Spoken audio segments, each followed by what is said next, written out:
السلام علیکم۔ آواز ٹی وی ٹوڈے میں خوش آمدید۔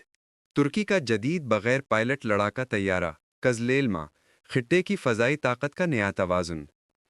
ترکی دفاعی ٹیکنالوجی میں تیزی سے ابھرتی ہوئی قوت بن چکا ہے اور اس کا جدید اسٹیلتھ بغیر پائلٹ لڑاکا طیارہ کزلیلما اس ترقی کی نمایاں مثال ہے۔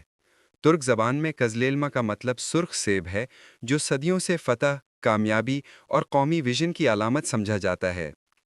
توقع ہے کہ یہ جدید یو اے وی سن 2026 میں ترک فوج میں باقاعدہ شامل کر لیا جائے گا۔ کزلیلما کو رڈار پر کم نظر آنے والے ڈیزائن، جدید سینسرز اور طویل فاصلے پر اہداف کو ٹریک کرنے کی صلاحیت کے ساتھ تیار کیا گیا ہے۔ حال ہی میں سینوب کے ساحل کے قریب ہونے والے ٹیسٹ میں ترک فضائیہ کے 2 F-16 لڑاکا طیاروں نے حصہ لیا۔ اس دوران کزلیلما نے اپنے جدید AESA ریڈار مراد کی مدد سے 50 کلومیٹر کے فاصلے پر ایک F-16 کو لاک کیا، ورچوئل حملہ کیا اور ہدف کو کامیابی سے نشانہ بنایا۔ ماہرین کے مطابق حقیقی جنگی ماحول میں یہ حملہ دشمن کے طیارے کو بآسانی تباہ کر سکتا ہے۔ تجزیہ کاروں کا کہنا ہے کہ مستقبل میں کزلیلما نہ صرف بحری جہازوں سے آپریٹ ہو سکے گا، بلکہ سپر سونک رفتار حاصل کر کے مشرقی بحیرہ روم اور ایجین خطے کی فضائی نگرانی میں اہم کردار ادا کرے گا۔ بھارت کے لیے سب سے تشویشناک پہلو یہ ہے کہ پاکستان اور ترکی کے درمیان پہلے ہی ٹیکنالوجی ٹرانسفر کا معاہدہ موجود ہے، جس کے تحت کزلیلما مستقبل قریب میں پاک فضائیہ کا حصہ بن سکتا ہے۔ پاکستان نے پہلے ہی آپریشن سندھور میں بھارت کو فضائی محاذ پر سخت جواب دیا تھا۔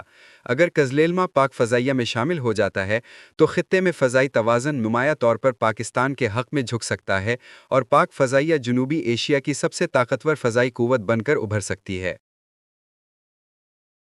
بھارتی رہنماؤں کے ترقی کے دعوے، مگر IMF کے مطابق بھارت کی کارکردگی گریڈ سی۔ بھارت کے سیاسی رہنما آئے دن اپنی تقریروں اور بیانات میں ملک کی تیز رفتار ترقی، مضبوط معیشت اور عالمی سطح پر بڑھتے ہوئے اثر و رسوخ کا چرچا کرتے ہیں۔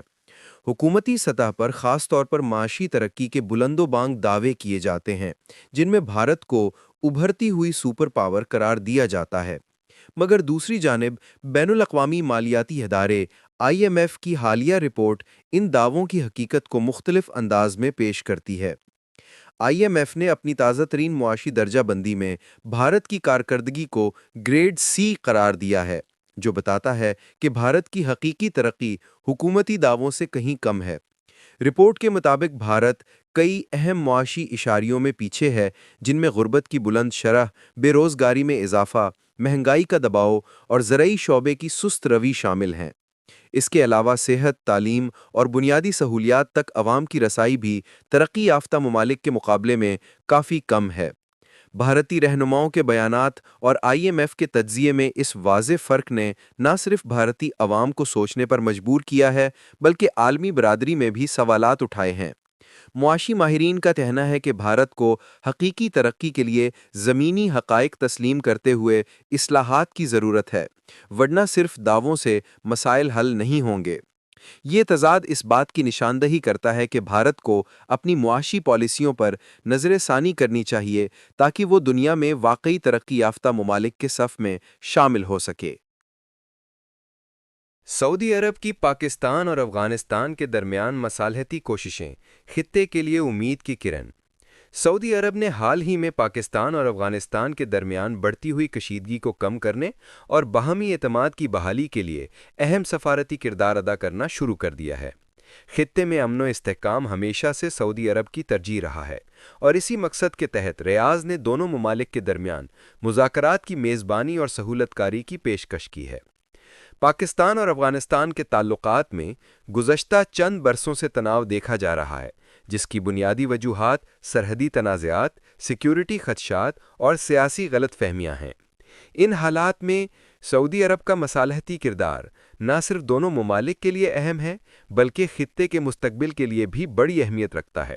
سعودی قیادت کا ماننا ہے کہ پاکستان اور افغانستان دو برادر مسلم ممالک ہیں، جن کے درمیان اختلافات صرف بات چیت کے ذریعے ہی دور ہو سکتے ہیں۔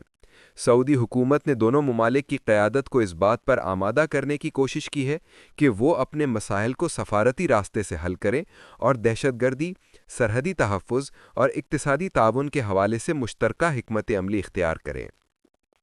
ماہرین کے مطابق سعودی عرب کی یہ کوششیں خطے میں امن کی بحالی کا سبب بن سکتی ہیں، کیونکہ ریاض کی دونوں ممالک میں قابل اعتماد حیثیت ہے۔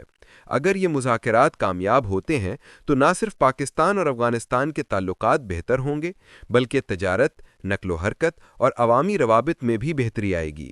سعودی عرب کی یہ مصالحتی کاوشیں خطے کے روشن مستقبل کی جانب ایک مثبت قدم ہیں۔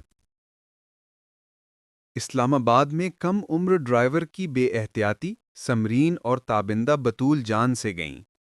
اسلام آباد میں پیش آنے والا افسوسناک ٹریفک حادثہ سمرین اور ان کی سہیلی تابندہ بطول کی زندگی کا خاتمہ کر گیا۔ حادثہ اس وقت سامنے آیا جب سمرین کا چھوٹا بھائی ارسلان کھنہ پل پر ان دونوں کا انتظار کر رہا تھا۔ جب تاخیر غیر معمولی ہوئی تو اس نے بہن کو کال کی، مگر فون پولیس اہلکار نے اٹھایا اور اطلاع دی کہ دونوں لڑکیاں ایک شدید ٹریفک حادثے میں جاں بحق ہو چکی ہیں۔ سمرین کے بھائی رضوان تجمل نے بتایا کہ یہ خبر ان کے خاندان کے لیے قیامت سے کم نہ تھی۔ پولیس کے مطابق حادثے کا سبب تیز رفتاری اور غلط ڈرائیونگ تھا، جبکہ گاڑی ایک نوعمر لڑکا چلا رہا تھا جسے موقع پر ہی حراست میں لے لیا گیا۔ پولیس ذرائع کے مطابق گرفتار لڑکے کی عمر 18 برس سے کم ہے، اسی لیے اس کی شناخت ظاہر نہیں کی جا رہی۔ تاہم ایک پولیس اہلکار نے نام نہ ظاہر کرنے کی شرط پر بتایا کہ ملزم ایک اعلیٰ عدالتی شخصیت کا بیٹا ہے جس نے معاملے کو مزید حساس بنا دیا ہے۔ اس انکشاف نے عوام میں یہ سوال پیدا کر دیا ہے کہ آیا قانون سب کے لیے یکساں ہے یا نہیں؟ یہ افسوسناک سانحہ نہ صرف دو معصوم جانوں کے ضیاع کا المیہ ہے، بلکہ ریاستی قوانین، ٹریفک انتظامات اور وی آئی پی کلچر پر ایک بڑا سوالیہ نشان بھی چھوڑتا ہے۔ ضرورت اس امر کی ہے کہ ایسے واقعات کو روکنے کے لیے سخت قوانین کے ساتھ ان پر عمل درآمد بھی یقینی بنایا جائے۔ اگر آپ کو ہمارا آج کا کنٹینٹ اچھا لگا ہے تو براہ مہربانی لائک، سبسکرائب اور شیئر کر دیں۔ کامنٹس میں اپنی قیمتی آراء سے ضرور آگاہ کریں۔ شکریہ۔